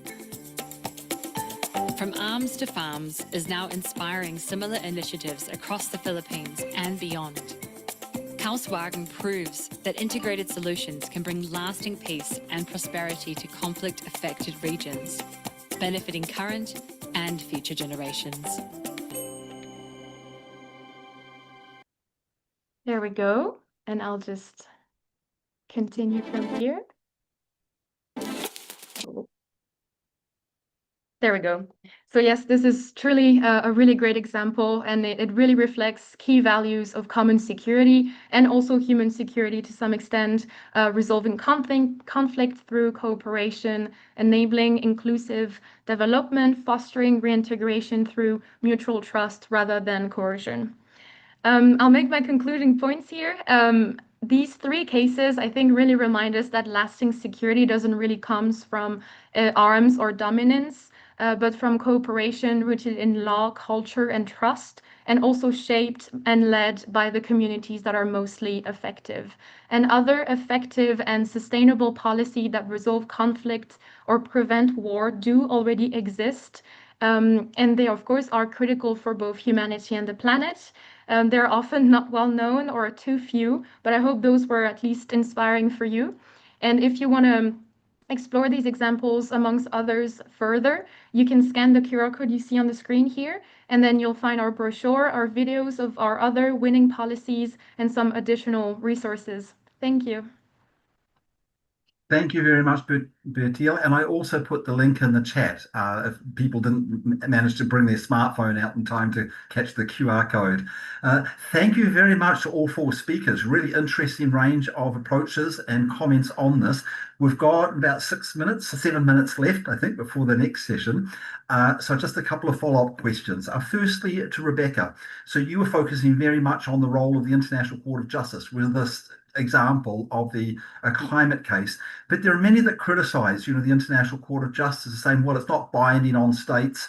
There's only 74 countries have actually accepted the compulsory jurisdiction. Powerful countries, even if they have accepted, sometimes then walked away. So can you say, are these cases, do they have impact, or are they just like similar to political statements? Thanks so much, Alan. And yes, I think that this is probably the biggest bugaboo when it comes to international law writ large, and specifically with the ICJ, as well as to some extent the International Criminal Court and other courts and tribunals that lack enforcement mechanisms, that there is no global police that goes after malactors and wrongdoers and to enforce decisions. But our little exploration and scholarship has found that by and large, most of the decisions of the International Court of Justice are implemented in whole and part. That's a little bit murky because often the decisions are nuanced. They reflect compromise. But in many cases, they mitigate conflict. For example, a case, Chad v. Libya, that prevented an escalating conflict from going further over a contested piece of mineral and resource-rich territory. They also, even when not implemented or not accepted even by the quote-unquote losing party, can have massive political and diplomatic repercussions. And here we can take the example of a powerful case that my country was involved in many moons ago, Nicaragua v. United States, 1984. Where the United States was found to run afoul of international law by funding Contras in Nicaragua and indeed throughout Latin America. And that ran contrary to the principle of sovereignty as enshrined in the UN Charter and numerous other treaty documents and customary international law. Now, the United States said quite explicitly and unambiguously that it was not going to respect this decision of the court. And as a little fun fact or ironic piece of trivia for those who watch such things, one of the backbench supporting the Department of Justice of the United States in that case later became the president of the Court of the International Court of Justice, Judge Joan Donoghue. But while the United States said it wouldn't accept the decision, what happened was that it raised the visibility of the issue, both in the domestic political consciousness and also the public pressure worldwide against the United States to change its course. And so you then had litigation in the United States courts and tribunals and federal court, including by the organization or an amalgamation of the organization that Alan now leads and that I recently led, that took the case to a federal district court. And ultimately, the United States changed its policies. And whether one can draw a direct line from point A of the ICJ decision to point B of that change policy, a little bit unclear, but I think it was completely significant. And Alan can speak much better than I, and I know I'm abusing my time here, to the impact of the court, for example, in advisory opinions on nuclear testing. And what we've now seen in the climate change advisory opinion follows directly there too.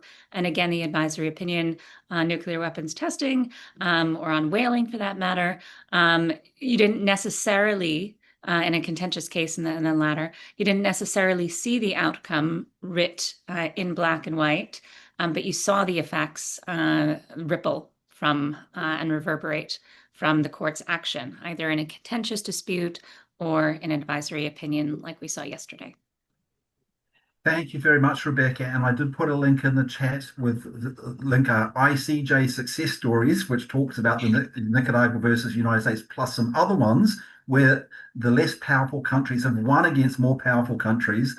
The more powerful countries have indicated that they're not going to go along with it, but actually they have ended up going along with it. So there are a number of cases like that. I see Donato's got his hand up, and then we have one more question before we to wrap up. Donato, very briefly, because we have one more question I wanted to link up to the very useful presentation of Rebecca, and the importance of the advisory or non-binding rulings of the ICJ or any other international court, let's say, not many others, but the ICJ in particular, I think is extremely important. I mean, first of all, binding or not binding, nowadays, if we freeze the time as we are right now, does not make any difference because, as you know, the majority of states do not conform to binding resolutions or binding rules of international law.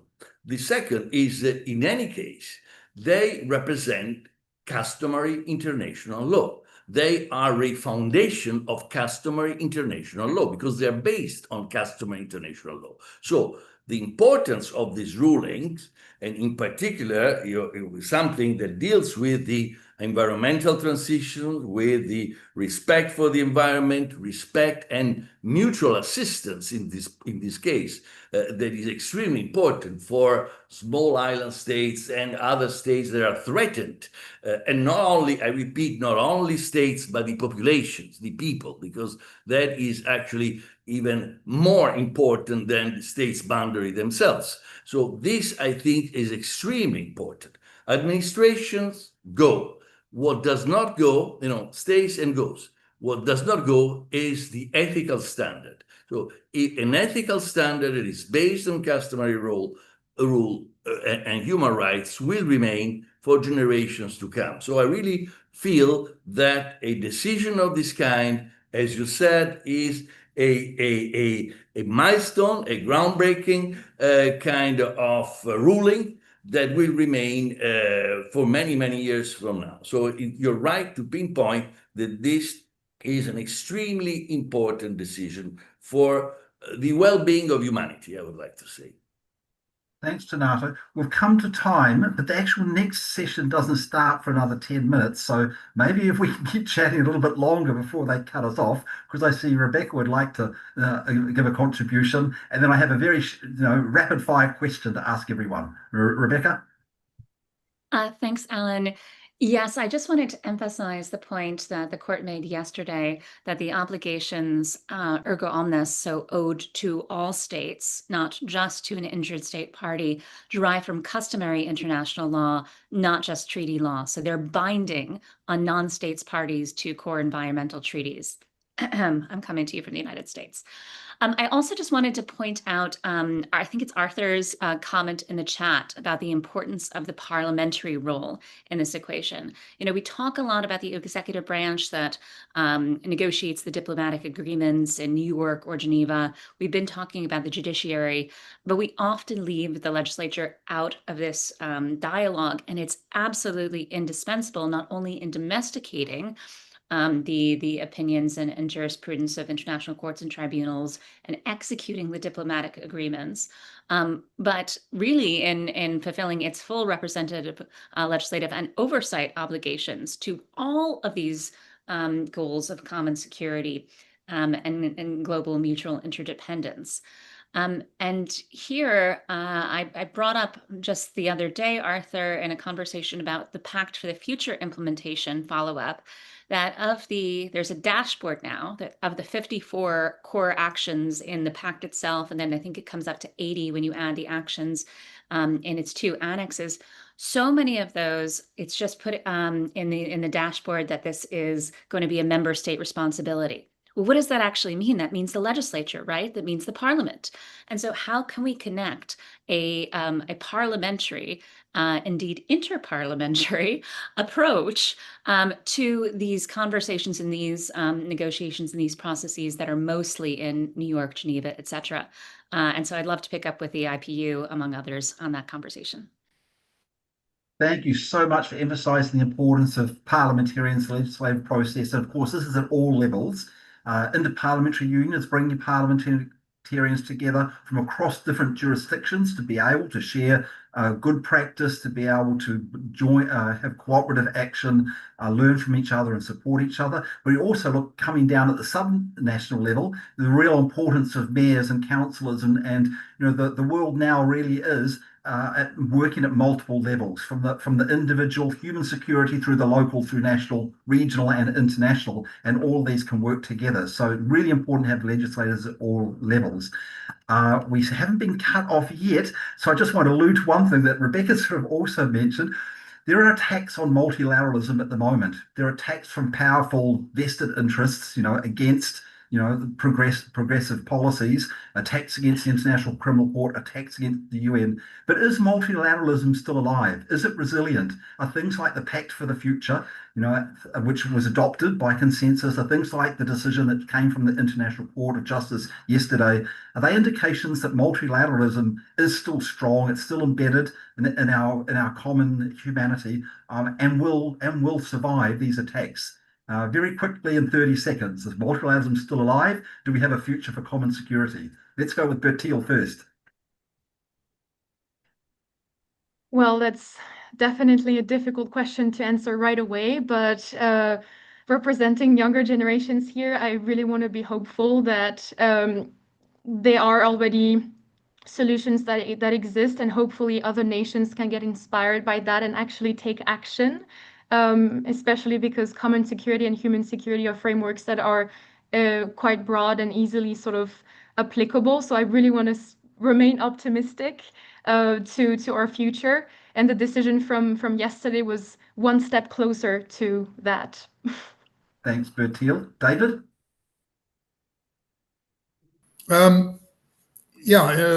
Direct answer to your direct question, multilateralism exists, but we need to define what we mean by multilateralism. Multilateralism, as I was speaking yesterday, is not an organization, it's a mindset. So multilateralism does exist, but in smaller groups.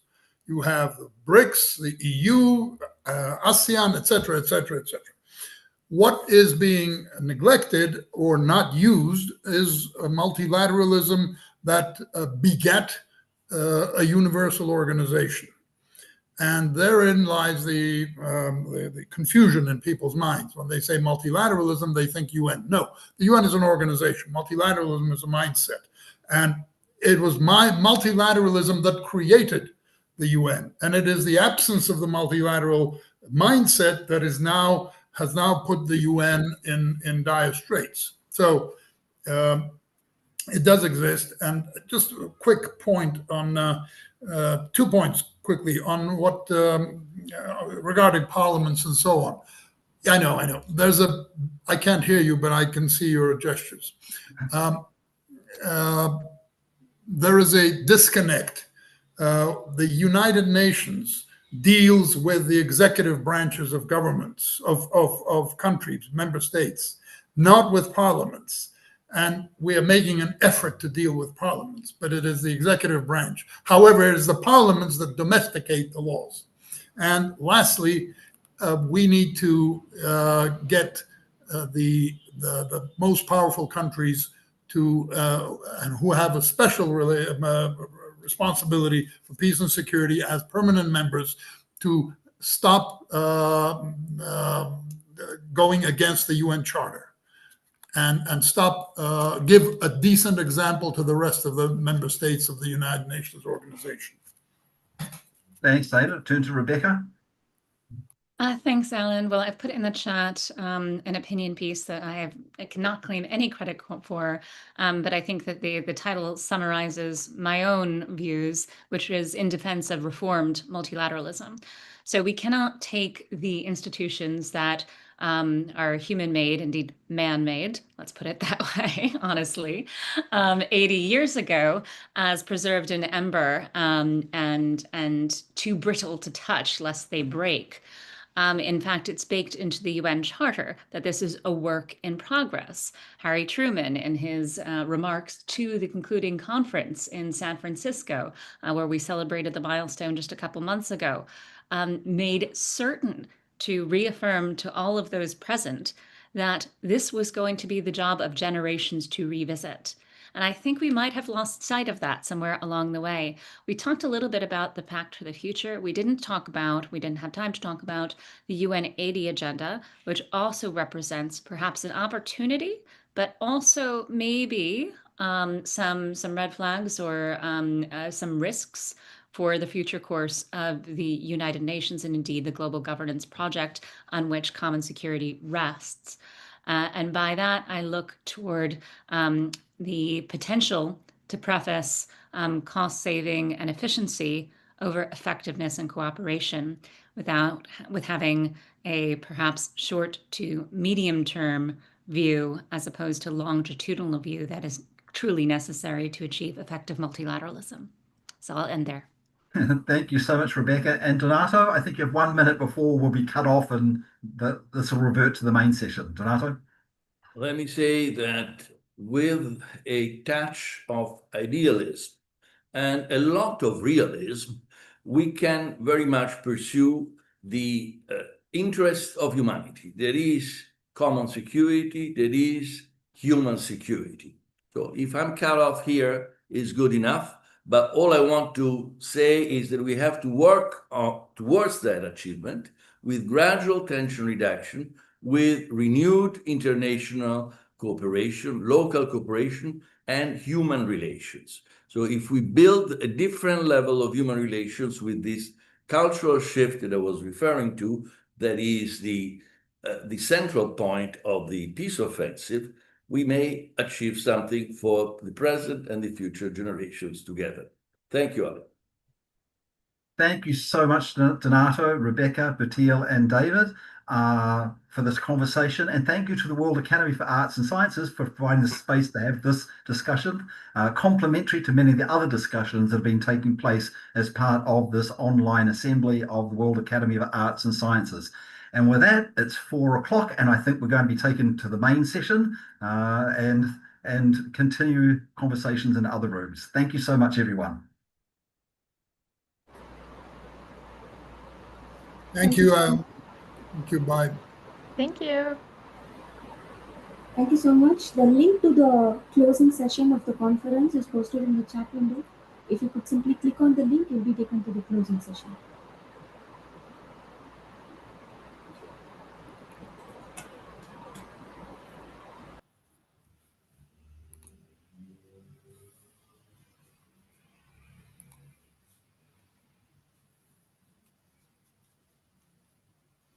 Are we going to be passing into the closing plenary automatically?